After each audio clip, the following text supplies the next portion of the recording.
কোরবানির মাংসের নিরাপদতায় করণীয়। বিক্রেতাগণ কোরবানির হাটে সুস্থ সবল পশু বিক্রয় করুন। ক্রেতাগণ অসুস্থ পশু ক্রয় থেকে বিরত থাকুন।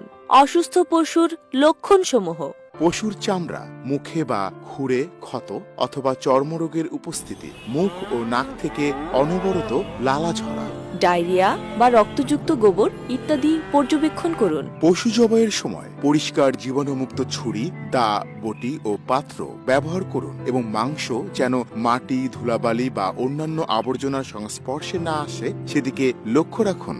মাংসে রোগাক্রান্ত কোনো অংশ পেলে তা সঠিকভাবে অপসারণ করুন। কাঁচা মাংস সঠিক তাপমাত্রায় সংরক্ষণ করুন। স্বল্প সময়ের জন্য হলে রেফ্রিজারেটরে এবং দীর্ঘ সময়ের জন্য হলে ডিপ ফ্রিজে সংরক্ষণ করুন। কোরবানির বর্জ্য স্বাস্থ্যসম্মত উপায়ে দ্রুত অপসারণ করুন। বাংলাদেশ নিরাপদ খাদ্য কর্তৃপক্ষ, খাদ্য